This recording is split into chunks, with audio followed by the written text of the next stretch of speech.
everyone. Welcome back to Logical Magic, Examining Esoterica. Today's topic is about the fatigue that goes along with healing, and it is part of a spiritual journey. It is part of your spiritual alignment. It is part of your spiritual awakening. But to the best of my knowledge, it's not discussed very often, so that's what our topic is today. What causes it, how to deal with it, strategies around it. We can talk a little bit about how long it lasts, but unfortunately that can be a little bit individual.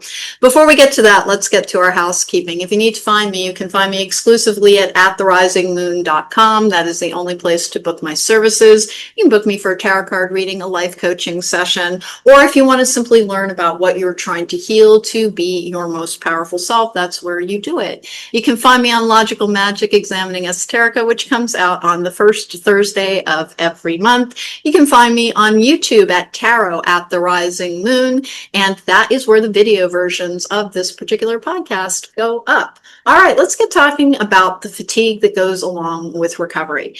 Recovery, almost everyone, when they undertake a spiritual journey, is beginning a new form of life. And we don't think of it that way, but that's what it is. You kind of leave behind the poor strategies, the poor coping mechanism, the poor techniques of the past, and you step into new ways of being, new ways of connecting. Frequently, people are doing things like grounding, meditating, searching for their guides. Sometimes we're using divination tools like oracle cards, like tarot card readings. And you need to understand that stepping into that world is a little bit draining in and of itself, and that you will feel better and you will feel better. But what happens is that you have less and less energy during the last stage of your spiritual enlightenment and your spiritual awakening.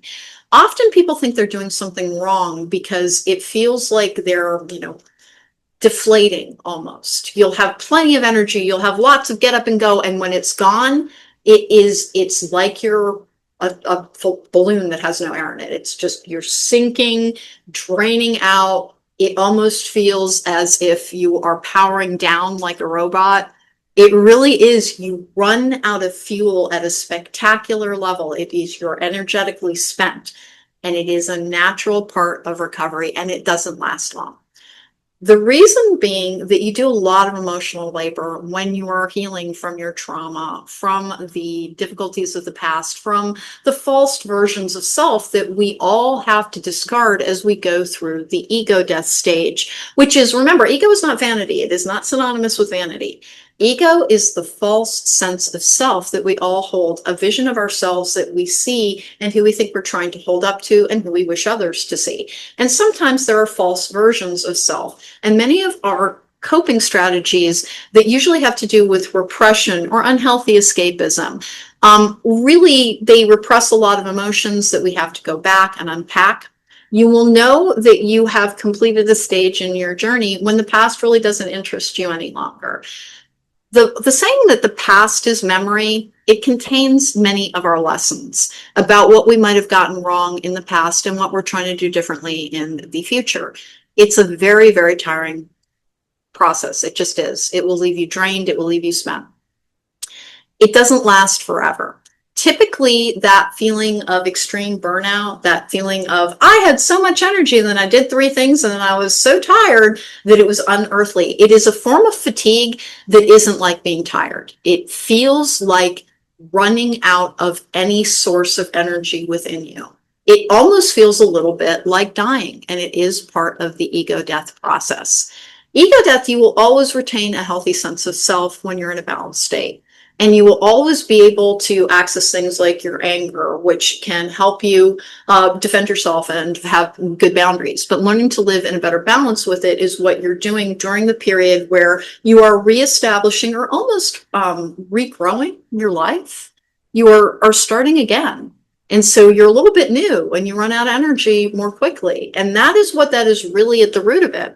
But when it's going on, and since it's so seldom explained, we talk about healing and spiritual journeys, and we kind of gloss over it with the term ego death.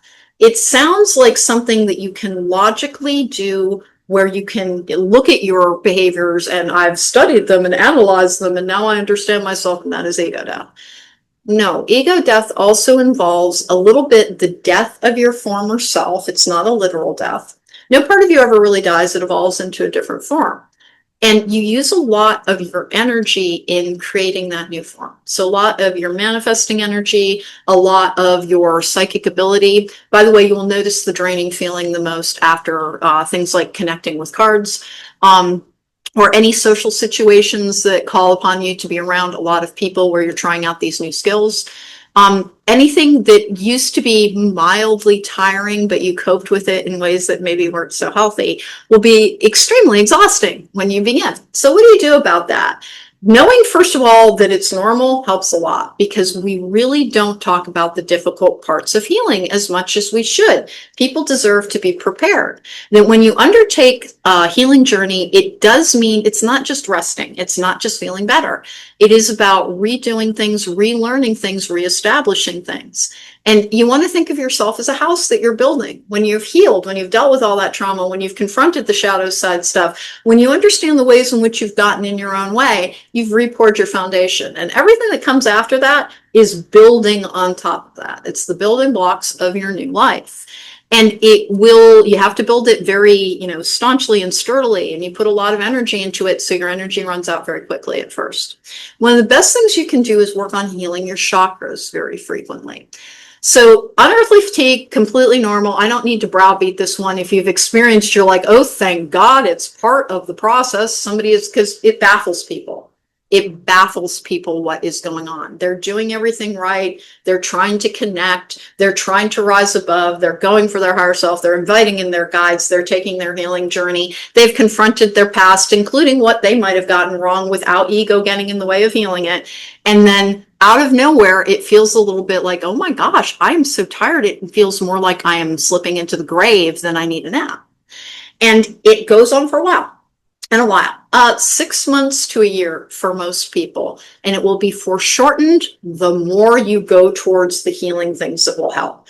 The first thing you want to do is work on your chakras. I thought I was going to do a completely separate episode about how to work with healing your chakras. Chakras are energy wheels within your spine. They're energy meridians. There are 7 main ones that we know about that we work with most frequently. There are ones the chakras are very, very in-depth study, and different ones do different things. Like there's 13 for the heart that I was reading about the other day, and that's a lot. But there's 7 main chakras, and you're going to concentrate on healing the 7 main chakras. The first thing you're going to want to do is a root chakra activation.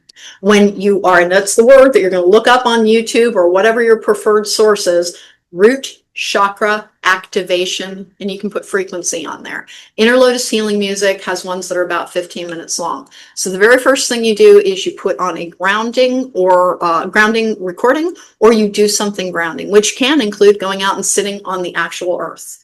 It does not have to be involved. The other thing you can do for that feeling of fatigue is eat something grounding. Root vegetables are often a very good source. Chia seeds, particularly soaked in water, and then you drink them. It can be, some people don't do that very well with that, so you can mix them in with something else. But chia seeds are one of the best things that you can take because minerals are very grounding. You work on your root chakra, first you do that, and then the next one you would want to work on when you're working with that terrible fatigue is your solar plexus, which is, solar plexus chakra is actually the 3rd chakra. It's root, sacral, and then solar plexus chakra. You want to work on your solar plexus chakra a lot when you have that terrible fatigue. There are recordings all over YouTube. Go towards the source that works best for you. I like Meditative Mind a lot as well. They're a giant source, but the people behind it have very good intent, and all of their content, it's a preferred source for me. It's one of the first things that I introduce most people to. Work on your solar plexus chakra. And what are you doing when you're working on your solar plexus chakra? You're going to want to assume a position for a form of yoga that is called Yoga Nidra, Nidra. But you're not going to do the Yoga Nidra. What you want to do is be lying prone in corpse pose. It is one of the ways of being in alignment. You're lying flat. You're very, very still. Stillness is a very important part of that. And in the first stages of your healing recovery, before you lie down, you listen to the root chakra 5 to 15 minutes. And then you're going to want to put on a solar plexus chakra and listen to it while you are in corpse pose, because that is the thing that is basically, it's like your cord to reestablish your energy. It reestablishes your personal energy. Your solar plexus chakra chakra is all about your personal power. So that's the quick, hey, somebody help me, ground, solar plexus chakra, ground, solar plexus chakra. Make sure that you have a very good diet. It is one of the things that can really help foreshorten the period of fatigue. When it passes, you feel like you're, 10 feet tall all the time and you feel really, really good. But a lot of people get very frightened during the fatigue of recovery. It encompasses things like depression and anxiety as well, by the way. You will, if you're very, very tired, you kind of have to understand that you may have a crash into anxiety or depression. And so you want to get to it before it crashes into that root chakra, solar plexus chakra. Beginning stages of that. First 3 months of the, oh, wow, I was doing so well. And then out of nowhere, I had less energy than I had ever had in my life. I, honest to God, thought that I must have something terribly wrong with me. It is a normal part of the last stage of your spiritual journey. And once again, I know I harp about this a lot, but it's the truth. We do not talk about these processes in the negatives at all. About you might struggle with this, you might struggle with this might go wrong, you might feel terrible. You might really, as you are going through the trauma recovery stage of a spiritual enlightenment, which everybody has trauma, it's not a contest. If somebody seems to have a perfect life, they still have trauma from it somewhere. Now, trauma is not an excuse to get out of things, but it is a better way to understand yourself, that it formed a response within you to a feeling that is not productive. And that is why you want to go back and be like, well, how did this affect my view of self? Your view of self gets damaged and we reach for poor coping techniques. The first stage, you get through it, and that is the trauma recovery stage. It often has a lot of cycling emotions. You may get angry, you may get sad. You may really, really, really struggle with the why did that have to happen to me? And realistically, it just, likely look at your life from the other direction. All of the ways in which you were blessed enough to be led towards healing. And we live in a great time where when I'm telling you to look up these things on YouTube, they're free to you. Please stop, take a moment, hit the thumbs up button to thank the people who make that kind of thing possible. But you have healing available to you if you just put in the time. So that's a blessing in and of itself. And that is one of the ways that you can get past the why stage of the trauma recovery. I'm going to reference this again, and sometimes I do it, sometimes I don't. Almost every episode before this that wasn't an interview in my podcast has information about how to heal your spirit attachments, how to get in touch with your personal power, what magic might be the right thing for you, and how to heal that trauma and what it entails. So if you're just beginning, 2 years worth of episodes before this that can help you with the process. And then you go through the process, and like I said, it takes people completely off guard. I am so tired. I feel like maybe I died yesterday and somebody forgot to tell me. It can be that pronounced. It really is genuinely an unearthly level of fatigue. The very first thing that you'll want to do is usually drink a glass of water, by the way. Water helps more than you can possibly know because it helps bring you back into a balanced state. A lot of the times, if you have a headache, if you're feeling hungry, a lot of the times it's actually one of the signs of dehydration. So being well hydrated, having a very good diet that is very vegetable forward, this has nothing to do with food shaming. It's that you are building a new life for your healthy self, encompassing your healthy coping mechanisms, and you'll have less energy because in some ways you're energetically kind of a baby. And that's not being reductive at all. It's you're learning new things. Everything you do is an expansion of skills. You are gaining more and more skill, but you get tired more easily. And that's really what it is. And the other thing you need to remember is that fatigue stage is the last part. That is the what comes. How do you know you're almost out of the dark night of the soul? Because you've hit the fatigue. You've hit the fatigue that, again, if you've experienced it, you know what I'm talking about. It feels like, hey, I got up this morning, and then 2:00 in the afternoon after I did some things, it felt like maybe somebody stuck up behind me and pulled out a plug that let all of my life's energy just drain out of me, because it feels like that, just your energy ebbing away, and you can barely move, barely function. It's so tiring. If you take care of it, you can avoid the depression stage after that, because fatigue, depression, and anxiety, that's the way it goes. You will cycle through some of the negative energies when that starts, because it is just your body trying to release the stress that causes that fatigue. It really does come up after challenging situations, but it's just part of everyday life.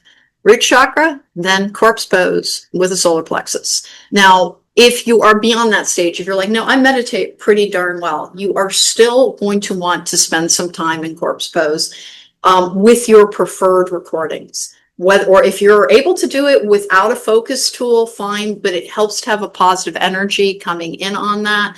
You can also use affirmations as well. They can help you reprogram your subconscious mind. I have had my collective doing their own affirmations, recording them. I gave them a whole method on how to do that, because that's the most replenishing thing you can do, is be exposed to your own like high level energy. So you get yourself into a really elevated state, and then you record some affirmations on voice memo is one of the ways that you can do that. It's good to have a block of 10 to 20 to 30 minutes. You can replicate the 10 3 times so that you just listen to it over and over again. Background can be ocean sounds. You can usually dial something up on a different device and have that. It'll give you that sense of flow. Hearing the ocean flow in and out is another thing that can help with that. If you don't want to mess with affirmations, if you don't want to record your own. The reason I have had my collective doing their own affirmations has something to do with a manifestation project. I've been teaching them how to combine the law of attraction with manifestation, with magic, with meditation. And it is a way to get away from all of the ritual and the candle magic that I do to help people access their own ability to create their own magical ability, their own manifesting ability. And the thing that will help you the most is hearing yourself in a good mood. So if you do not like your voice yet, if it bothers you to hear yourself, then you still have something to heal. Because when you really genuinely love yourself, that's you. That's you. Don't judge it. That's you. If you don't like your voice, you're concerned with what it sounds like to other people. And that means you haven't quite gotten to the ego death stage, where you just accept yourself as you are. Because in ego death, in spiritual evolution, in spiritual enlightenment, you learn to accept yourself. And it's not the same thing as thinking, I'm perfect just as I am. You are lovable just as you are, but you may have things you're still working on. And you can be fully spiritually evolved and still struggle sometimes, understanding that maybe you have trouble with anxiety and you have to talk yourself through it sometimes. Maybe you have trouble with despair sometimes, and you have to remember not to invest in those thoughts and let the feeling pass and take really good care of yourself as it is going on. The best thing will be hearing yourself in a good mood. If you don't like to do that, the other thing you can do, if you're like, hey, I don't want to lie in corpse pose, I don't want to do any of these woo-woo things, it would be a little remarkable that you're listening to this podcast. But what you can also do is get out pictures of happy experiences in your life from the past, as long as they're not triggering. As long as you've done I've healed all the trauma from the past work, images of yourself having fun will be almost the same thing. Your energy is the thing that can recharge you the most. The other thing I've had people do when they hit the depression, the despair stage, is dance around for 3 songs. If you can make a commitment to yourself for 9 minutes, you can start turning that energy around.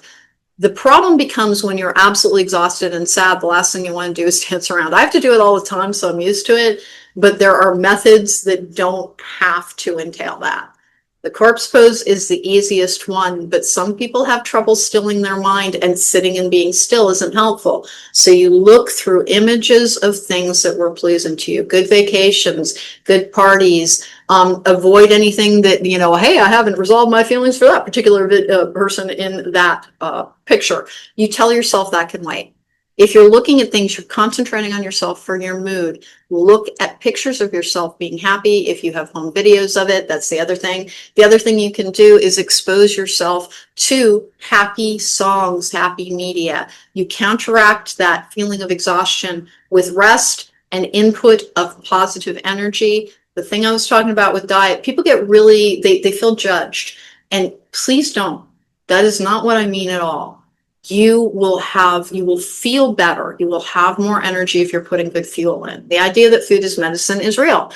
But that doesn't mean that you can't have indulgences. It doesn't mean that. It just means counterbalance you're like, I had to have a brownie. I was sad and I was there and I was hungry and I wanted it. And it's okay, cool, go with that. But you need to then eat something that has protein in it that helps counterbalance the carbohydrates of the sugar. Sugar is an inflammatory agent. When we're talking about, eating fruits and vegetables, a great deal. It puts more water into your system. Fiber helps as well. And then you have a lot of nutrients from various minerals. Frequently, mineral imbalances are one of the things that you want to keep an eye out for when you're experiencing such extreme fatigue. Not everybody comes with the same body, so whenever it comes to food, make sure it's medically appropriate for you to eat or do anything. But beets are one of the best things that you can eat for energy. You can eat them raw in a salad, grate them up with, here's what you do: 2 raw beets with 2 small apples of any kind. They can be sweet apples, both grated up into a salad. You add a little horseradish to that. It's actually really pleasant. And it's one of the most energizing concoctions that you can take. But it's not appropriate for everybody. For instance, there are people who get kidney stones that shouldn't eat beets. So you need to be aware of what your medical conditions are, but keep in mind that root vegetables or anything grown in the ground is one of the things that will help you, because there are essential minerals within the soil. You need to up your mineral content, and we absorb minerals more from food than we do supplements. So many times people will talk to me because I'll ask them about their diet when they're really experiencing a lot of fatigue, and they'll talk about taking a multivitamin. We don't know how much of that we're absorbing, and it always comes best from food. So chia seeds are an excellent source of omega-3s. They're also an excellent source of manganese, magnesium, and I believe iron as well. I think calcium. They call them a superfood, which some people say superfoods don't exist. It's the wrong term for it. It's a nutrient dense food, a mineral rich and a nutrient dense food, and it's very helpful. Cleaning up your diet for the time that you have this fatigue issue can very much help. Apples are another one that help tremendously because they don't cause your blood sugar to bounce, so they have a low glycemic index, so they don't have as big of a bouncing effect all over your blood sugar. That's really the crux of that matter, is when you're experiencing fatigue, you want to look for inflammatory agents that cause anything to ping pong all over the place. So carry snacks with you. It's also a very good idea not to let yourself get too hungry. A lot of this is just, robust self-care and a good diet. And how much exercise? Make it appropriate to your fatigue level. If you're really, really, really, really tired and you force yourself to do something that is filled with exertion, it will cause a depressive crash. So be responsible to your emotional world as well as your physical world. Normally, and I will be completely candid, I worked earlier today. I didn't think I was supposed to do this today, and I very much got told to. And so here I am doing this. Normally, I would have worked out at the end of this day. I'm not going to be able to, because it will cause too much of an emotional drain. I'll have to do that tomorrow. If I pushed myself and did it anyway, I would have problems with a feeling of despair. And that is when you're a sensitive person, when you're on the spiritual journey, you are opening yourself up. You're opening yourself up to spiritual energies, to connections with your spirit guides, to the world unseen. And it's tiring because it's all new to you. All of the healthy stuff is new to you in that realm. And you need to treat yourself like you're a little kid who needs to be taken care of with a strong routine and good, energy, good snacks, good habits around everything. It is, when I found out that I was not the only person who had gone through this, because I happened to mention it to a client because I saw it in their cards and I was like, oh, it looks like you're suffering from crushing fatigue.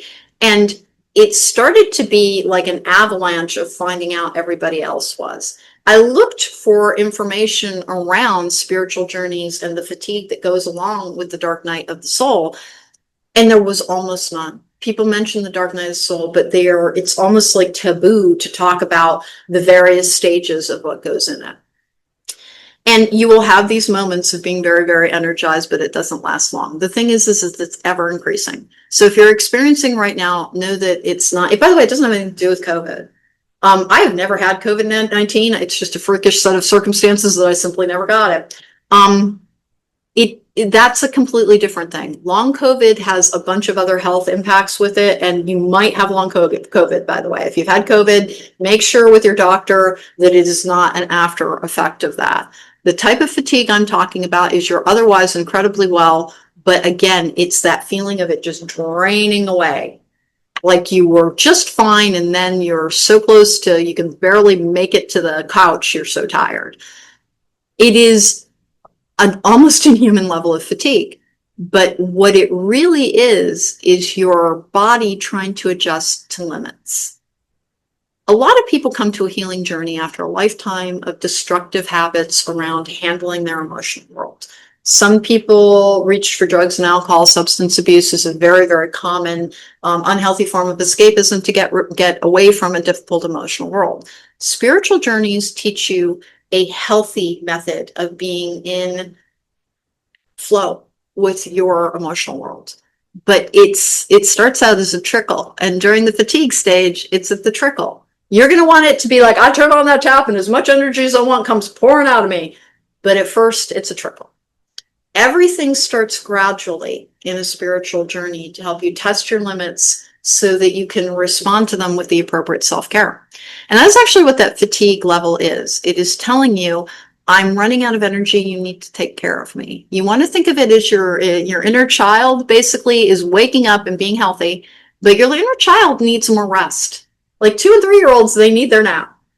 You don't have to take naps, but you do have to have restive processes put into your spiritual journey. Corpse pose is going to be the easiest one. As I was saying earlier, if you're willing to record your own affirmations, that will, for what you, oh, and here's how you do it. Everybody in my Patreon who's already heard this exhaustively, I apologize to you.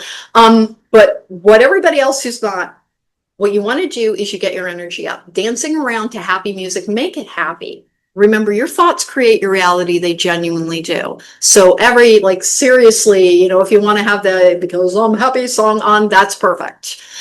That's perfect. New shoes is another really good one as well.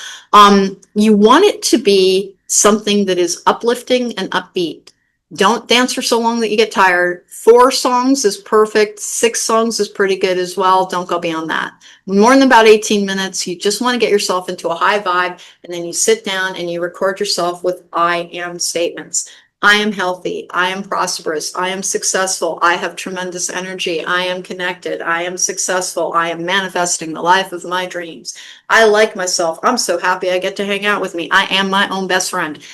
These are the things that you say in your affirmations. And if you put those in while you're in corpse pose and you're in that horrible, fatigued, oh my God, I think I'm going to die, it will feel completely different. It will feel like you pulled up to a gas station and just stuck it right in your tank. It is your own positive energy filling you up. So you get those affirmations ready to deal with your fatigue level. It is hard. And so many people give up on spiritual journeys because as many spiritual teachers as we have very few people who concentrate on helping people who are neurodivergent or people who have excessive trauma, people with abuse backgrounds, which is a lot of people. When we are only offering spirituality to people who are more or less emotionally healthy beforehand, but could just use a better connection, that goes, their dark night of the soul is like, I had 3 months in the winter when I didn't feel so awesome, and then I was just fine. I meditated for an hour every morning, and etc. Most people who come to spirituality are seeking an answer to a lifelong problem. If something has been with you for your entire life, it will be a process. And you really want to think of the part of yourself that wakes up all energized. And that's how you will know that it is this part, the last stage, the recovery stage from the fatigue. You just run out of energy quickly. And respecting it. If the fatigue hits, what you look at is your schedule and say, how much of this do I have to do? And if the answer is yes on anything, that's the only thing you do. I have to do this. It must be completed right now. There are lives at stake. There is my job on the line. That's the stuff you do. And other than that, even if you're at work, you put off what you can't do right then and make peace with it. Be nice to yourself. If you want to sit there and have busy work or the easiest stuff that you ever do, then that is fine to do, even if you're putting off a big project because you're too mentally exhausted. Because if you try and push when you are in that fatigue, you will hit despair, and then it will have a blowback of anxiety. And it's fear and anxiety. And sometimes it's the fear, by the way. Sometimes it's not the anxiety. Sometimes it will be crippling fear. It doesn't last a super long time if you're taking good care of it, but you have to pay attention to it. I, of course, because I'm me and I have like enough willpower for 15 people, I tried to push past it and made it worse. I would not listen and would not listen. I didn't think my guides were talking to me. I thought they were talking to my collective, but no, they were talking to me. You have to respect your limits. It is one of the testing grounds that your spirit guides will put in your path to make sure that you're ready for your higher level of connection, for your purposeful path. I help people find their life's purpose and begin on a purposeful journey. And they want it to start when they've made the decision to be purposeful. And when you make the decision to be purposeful, it's like you're enrolling in college. And it may take 4 full years of you learning things for your purpose to then be fully revealed. And there might be things that fail in between then and now to teach you new coping skills. I did just have a client, we were talking about that, the role of teaching that particular client how to handle frustration. They kept getting put into a frustrating situation over and over again. And what was the point of this? They just wanted their purposeful path. Because believe it or not, even when you're on a purposeful path, frustrating things can still happen. Things can still go wrong. There are other elements at play in all of this. There is light source, there is dark source. They both have sentience. Sometimes something will want to see to try and dissuade you and lead you astray and get you off your spiritual path. And so the things that come to you early in a spiritual journey are helping you develop skills to recognize what is not good for you and then how to cope with it. When you hit the fatigue stage, the first thing that you do is respect it. It is part of self-respect to respect your energy limits. Our hustle culture is incredibly sick, and it does not serve the individual. It serves the people who make tremendous amounts of money off of other people's labor. That is why you have been convinced that you are supposed to hit the grind as hard as you can and hustle and push and work, and that's the measure of a person. Forces that benefit from that encouraged an entire population to believe that, but it's incredibly bad for us. It causes dysfunction. It causes abuse of people because people who are absolutely out of coping skills quite frequently treat each other poorly. And so it's a non-beneficial message that most people have received. So negate it within your mind. If you are tired, respect it. Find the ways to take care of yourself. Grounding, solar plexus is the one you want to work on. The chakras are really an important part of healing your energy centers within, of becoming whole and aligned within. But not everybody starts out in I'm just going to balance them. You might have ones that are more out of whack than others. And everybody wants to go for their third eye chakra when they're not ready. And so they blow their the third eye chakra open as much as they can. And then they have to deal with the false visions, the unrealized realities, the things that will try and show you things because they're just feeding off your energy that you have to be able to reject. If something comes with an emotion, it's not your intuition. Your intuition will initially land with no emotional response. Afterwards, there might be some of that, oh my God, I really don't want that to happen. But initially, you'll just know, and you'll know in that kind of like unfeeling way. It's logic, it's information, it does not have an emotional impact on it. As soon as you're in an emotionally aroused state, which, doesn't have anything to do with sex, it has to do with, exhilaration. As soon as you're in that state, your answers are dictated by those emotional centers. And you won't get good answers. So you need to get yourself into a calm, clear state. And when we're working with our chakras, for most people, aligning and balancing on a regular basis is important, but you want to work with the solar plexus. The solar plexus is for energizing, but you want to work with the chakra point that corresponds to the thing that you're really working on. So if you are experiencing hopelessness, a loss of faith, a loss of belief, guess what? It's your crown chakra. You need to establish a good connection with your crown chakra. First, you work with the root because that's grounding, and you do not have to listen to a recording for it. You can literally touch the earth. You can go outside, sit down, meditate, lean against a tree, spend some time. I call it the details version of meditating, where you literally examine things around you to get yourself as grounded as humanly possible. You look at things in the details to pull yourself into the present moment. And then you work on your crown chakra if you're suffering from hopelessness. I'm going to tell most of you to leave the third eye alone until you are no longer in the fatigue stage of recovery. Some of us already work in this, and I rarely work on my third eye because I don't really have to, but if I get told to, I will. The throat chakra. This is where, if you are stuttering, a lot of people with trauma, a lot of people with CPTSD and PTSD suffer from intermittent stuttering when they're upset. And so the throat chakra comes in when you are having trouble with that emotional feeling of things that you're trying to talk about. If you have trouble finding your words when you're upset, throat chakra. Ground, throat chakra. And how long do you want to work on these things? 15 to 30 minutes. If you're having trouble with heartache, if you're having trouble with grief and weeping, heart chakra. Heart chakra, you're always going to want to do a heart chakra activation. Ground first, then heart chakra. Fit your responding work to the emotion. So hopelessness, inability to express feelings, heartache, solar plexus is lack of confidence or lack of energy. The sacral chakra is hard because that's your creativity. It's also your all your desires. It's where things like addiction, all addiction attachments are on the sacral. So I mostly don't have people work on their sacral chakra. And in fact, when you are doing the recovery from fatigue, you don't want to work on your sacral chakra. It can go in a weird direction. And then your root chakra is all about feeling secure and safe and grounded and being able to be in this present moment. The reality is there is more time to accomplish this journey, and you're exactly where you're supposed to be. If you are experiencing that, because people think they're doing something wrong. It's why I get so obviously frustrated with the fact that it doesn't get discussed enough, that there is a really hard part of this, that if you're not prepared for it, it can discourage you. There's no reason to be discouraged. It's part of the process.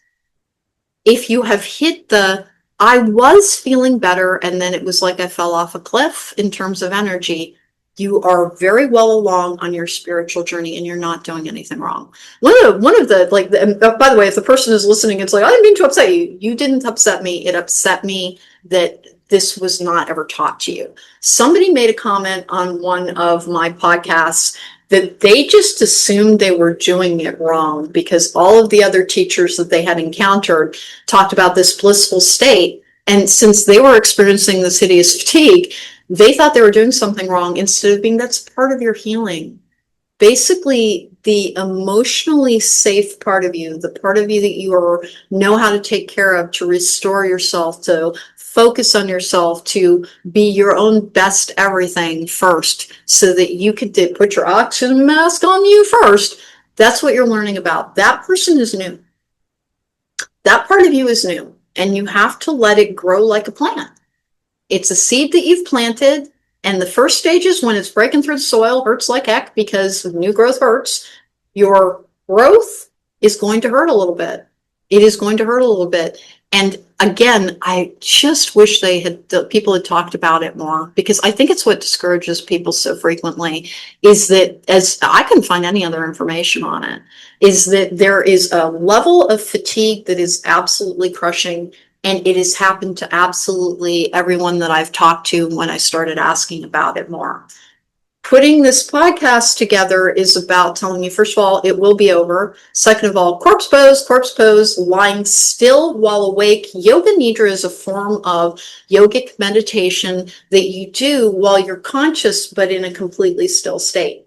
Most people fall asleep during it, but if you get really good at it, you don't fall asleep, and you just get the benefits of the energy, and your mind gets to rest while your body gets to rest. And you almost want to think of yourself as like your iPhone being plugged in.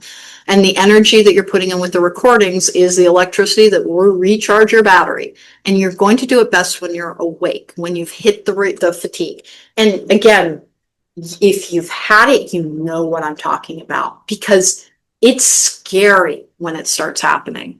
Because it feels a little bit like you've died. It really does. It feels like I will soon collapse to the floor and simply dissolve into the earth. That's just how fatigued I feel. Plenty of rest is very important. So you do need to make sure that you have a good sleep schedule. Hey, there's one other thing that'll really help. And I always feel weird about asking people to do these things because sometimes they don't want to. Stretch before bed. And it's a very particular form of stretching. You're going to want to do forward fold, get warmed up first, or you can pull something. And all you have to do is walk around for like 5 minutes. It doesn't have to be like exercise. It's forward fold, where you allow yourself to fold forward. is a very good one as well. Almost trying to touch your toes. Keep your knees a little bit soft and you'll get a better, you're trying to stretch out through your hips and your lower back, which is where we actually retain a lot of emotional energy. And it is one of the areas that retains that fatigue. And then you're going to want to do the various hip stretches that come with hip openers. Look up hip openers and they will show you how to do that. Put together the thing that feels best for you. Stretch for about, I'm going to say, a little more than 5 minutes before bed, where the focus is the hamstrings and the hip flexors and the hips. And that will help your sleep quality on a level that you can barely imagine. The other one to do, because quite frequently opening your heart chakra will help. Remember, anything that you mime in the 3D it's why going out and touching grass is so grounding. It's like you're literally going through the motions in the 3D. Your physical body is doing this thing. What you can do is stand in a doorway with your arms on either side, and then you lean forward so that it stretches through your trust muscles. Anything that you do that is physically opening to an area of your body that has been closed up is also something, because opening your heart chakra is one of the things that will help as well. In response to that insane fatigue, solar plexus chakra first. Once you've been doing that for a good month or so, switch to doing your heart chakra, because you'll respond more quickly. And no, sincerely, you will be like, I know what this is and I'm taking care of it. Once you get the method down, the periods of fatigue are less and less and less. It is very difficult to go through, and it can feel very isolating, and people can become convinced that they're doing something wrong, which is what happened with that comment. And it really was, I felt so bad for that poor person who was trying their best and literally no one had told them. And it's worse for people who work as healers or tarot card readers, because you give so much of your energy away. If you are a teacher, if you are a therapist, if you are a healer, if you are in any helping professions, you spend a lot of your time giving your energy away. And when it bottoms out, it's like you're running on fumes and your car is coming to a halt. Think of yourself as a car that's run out of gas, and these are the ways that you replenish them. It does not last. I know it's scary. Being very, very diligent about your diet can help tremendously. Hydration is a very big thing. Eliminating sugar to the best of your ability is one of the things that will foreshorten that part. Eventually it's over and you can go back to having cookies whenever you freaking feel like it. But when you are in that fatigue stage, respect it. Respect it, and it will pass more quickly. Stretch before bed and you'll be less likely to wake up in the middle of the night. It will also help you have a routine around bed. And that's yet another, because you want to maximize your ability to rest for at least 1/2 hour beforehand. No handheld devices before bed. It's the easiest way to get it done. It genuinely is that you have a routine where I move around, I stretch. You can listen to the music on a device, but no scrolling is what I'm talking about. Nothing that is impacting your mood in anything other than a positive manner. So the healing recordings are a very good idea. You have nothing for a 1/2 hour before you're actually putting your head down on that pillow to go to sleep, is introducing anything into your energy, because it's almost like you're regrowing your skin, and you're very, very, very vulnerable to energetic infection from other things while you're in the beginning stages of your spiritual evolution. It passes, and then you feel like an entirely new person. Because this is all about fatigue and you might be suffering from it right now, I'm going to go ahead and cut this a little bit shorter than I normally do. I think that's the basics of what you need to know. Corpse pose, corpse pose, corpse pose. It is the easiest way to feel replenished. Once you've gone through about a month of that solar plexus chakra, you're going to switch to the heart chakra. After that point is a really good point to introduce your self-recorded affirmations. If you just hate doing that, they're all over YouTube. You can find affirmations all over YouTube. The reason I ask people to consider recording their own is it's like a transfusion of your own blood. It will make you pop back, hearing yourself in a good mood, because you're counteracting a discouraged inner voice. Because when you're that fatigued, part of the reason that it crashes into depression and anxiety is it's discouraging.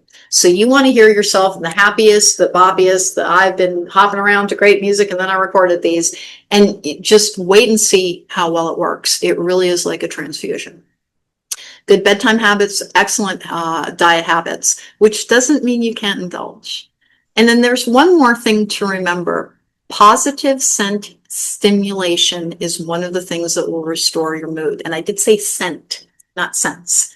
Scent, vanilla, cinnamon, cloves, cardamom. These are the things that if you have them in your kitchen, you go and sniff them. You're overwhelming yourself with something positive when you're overwhelmed with something negative like that fatigue. So if you're like, I felt that terrible, terrible feeling and I was in the middle of the office and could not like drop to the floor and do corpse pose and various chakra healing, then what you can do is keep something that is good smelling around you. Essential oils. Jasmine is a really good one as well. And you literally just use it almost like smelling salts, but we have a very positive memory association with good smells. Vanilla is one of the best ones. Usually that makes people think of holidays and baked goods and all of the good things around that. I make my own vanilla extract. It takes about 6 months, but I sniff it all the way through to see how well it's developing. And that is something else that you can do is it's positive scent stimulation, because overwhelming your senses with something positive, which is what a lot of people use food for. And if you're trying to eat really healthfully, then what you can do instead is I sniff things that are just good and they bring back. If you sit there and sniff a burrito, you're going to want to eat it. So it probably really is best to work with florals and spices that you really enjoy. You can smell. I smell my skincare products all the time because they smell fantastic. I rarely get unscented stuff because almost nothing smells worse than something unscented. So I smell good things. It's positive scent stimulation has a tremendous impact on your mood. There are all of the things that you are, if you're overwhelmed by something sad or bad, then you go towards something that is good for you, but also beneficial. And that's why the unhealthy forms of escapism that so many people reach for at first, things like shopping or drugs or sex, or, but not that sex in excess or with partners who don't care about you would be problematic. And people with ADHD frequently suffer from hypersexuality. And it is one of their soothing mechanisms. And it does help for people with ADHD who have hypersexuality to work with positive scent stimulation because you're looking to overwhelm yourself with a feeling of pleasure. And it's called savoring your life. So you keep these things around that are wholly positive, but don't try and eradicate your feelings. If you're sad, let yourself cry, talk to yourself about why, and then turn in a new direction with it. This happened, that happened, then I was very upset about that, it reminded me of this, and, but at least it's a good day, and I can see a hummingbird, and look at the blue sky, and oh, my water's good, and I like this glass that it's in. That's how you turn. First you admit it, you let it out, and then you turn towards something positive. And it's really a way of like purging that energy. You have to let it out somehow as well. So that's another thing you can do, but that's more related to your healing journey. The actual fatigue responds best to corpse pose, that form of resting, with a positive influence. And I've outlined others. And by the way, whenever I outline something, if you have something that you're like, that sounds good, but I'm really drawn to this other thing that's similar, but not what you're talking about, dudes, go with that. Your guides are always trying to communicate with you, and they communicate with you through other people all the time. So maybe I open a door for you, but you're like, I'm grabbing a bit from box from that particular closet. But that's the thing that you work with, okay? It's positive scent stimulation, and then something that is very restful while also putting in a positive energy as outlined with corpse pose, the various chakras. I really did think about doing a full podcast on chakras, but it gets a little too involved. It's a little bit more advanced, and we're still working with getting people through the initial stages of that spiritual journey so that you can be the most connected version of yourself. And I wanted to leave you with one last thing about the concept of life's purpose. Your purpose is first to find how to be joyful. I covered that in the Life's Purpose podcast. And this is part of finding that. Is the intense feeling that you have. When you're having intense feelings, you contain the exact same opposite intense feeling. You just have to learn how to steer yourself towards it. So even the intensity of that particular fatigue is telling you that the work that you're doing is doing something. If it is a change and you haven't always felt that, then it is a sign that it's like, oh, my inner child that I've been bringing up through all of this it needs a nap. It's had enough for today. I've exhausted that particular part of me. And is it really like having a little kid? No, it's not, but it's the imagery that we're used to in the spiritual community. And it's the way that people can best relate to it is, remember, You basically decided to have a baby, whether you're whatever gender you identify as. When you went on a spiritual journey, you're like, I want a new form of me. And that new form of you requires all kinds of different care and healthy habits around it to help it establish the foundation and then build the house that won't blow down in any storm. And that is what you're really trying to do. This has been Logical Magic, examining esoterica, how to cope with the fatigue that comes along with recovery. I do not know if that is the title that will end up making it all the way to air or not, but you will know what I'm talking about if you have experienced that. I am so tired, I think maybe I died last week. It's not permanent, and you're not doing something wrong. It is a normal stage in recovery, and I legitimately don't know why it's not talked about a little bit more than it is, but we've talked about it here today. Thank you for joining me. If you need to find me, you can find me at therisingmoon.com exclusively. That's the only one to book me. I never approach you in emails, in DMs, in anything. I don't cold call you. You have to book with me. I don't come to you. The reason I say that, and it's so important, is literally every person who works in this field who is on social media in any capacity has somebody pretending to be them. Like I know that people get DMs from somebody being like, I felt called to, but I do charge. That will never be me. It's never any of the people that I associate with either, but it is people who will try and get your money. As far as I know, they don't even give you anything in return. But don't fall for that one either. And you can find me at the Rising Moon exclusively. You can find me at Tarot at the Rising Moon on YouTube, where the video versions of this go up. And you can always find me here at Logical Magic. And please don't forget that I have a Patreon where I teach people the various things we're working on week to week and month to month. The collective energy as we all trying to align on a purposeful journey. Your purpose, the first thing you're doing is healing and then finding your joy. And don't worry about what comes after that. When you're in a joyful energy, you get guided very, very easily because you connect very easily. And the fact that you're getting so tired means that you're very connected. You just don't know how to handle it yet. And you're building up your ability to endure. When you're in between worlds a lot, you get tired more easily. And you need more rest. And these are the ways to do it. Okay. Take care. Be well. I will see you next time.